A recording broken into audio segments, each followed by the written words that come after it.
கர்த்தருடைய பரிசுத்த நாமத்துக்கு ஸ்தோத்திரம். நான் விருதுநகர் மாவட்டத்தில் மதுரையில் பிறந்தேன். விருதுநகரில் என்னை கல்யாணம் முடிச்சு கொடுத்தாங்க.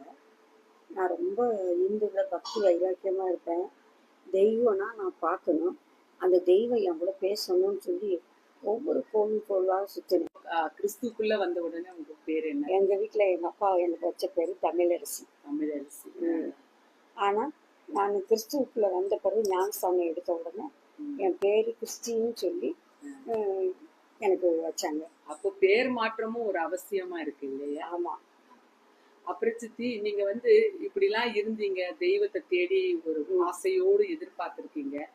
உங்களோட முந்தின பக்தி எப்படி இருந்துச்சு சித்தி?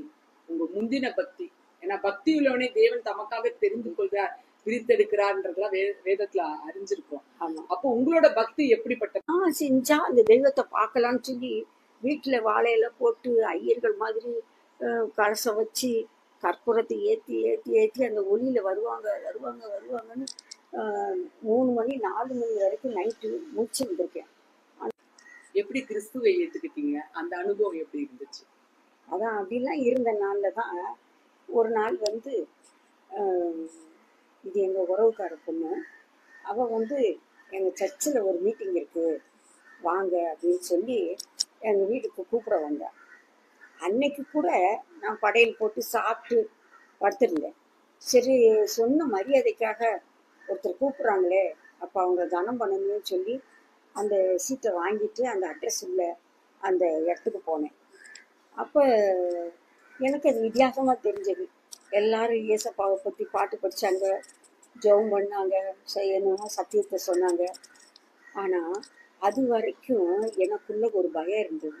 ஏன்னா இருக்கிறது எனக்கு ஒரே பையன். எனக்கு ஒரு பயம் எப்படி இருந்துச்சுன்னா, நம்ம பிள்ளை வெளியே போகிறானே, லாரியில் அடிபட்டு செத்துருவானோ, அவனுக்கு ஏதாவது ஆபத்து வருமோ அப்படின்னு எனக்கு அதுக்காக எத்தனையோ தெய்வத்தை கும்பிட்டு பார்த்துருக்கேன். அதை மறக்கணும்னு. ஆனால் என்னால் அதை மறக்க முடியாது. ஆனால் சனிக்கிழமை போனேன், ஞாயிற்றுக்கிழமை போனேன், திங்கக்கிழமை போனேன். இந்த 3 நாளில் அந்த எண்ணம் எனக்கு வரவே இல்லை. அந்த பயத்தின் ஆவி என்னை விட்டு போயிடுச்சு. அப்போ திங்கக்கிழமை புதுசாக வந்தவங்க யாரும் இயேசு ஏற்றுக்கிறாங்களான்னு சொன்னோன்னா நான் கையை தூக்கிட்டு நான் ஞானஸ்தானம் எடுத்துட்டேன்.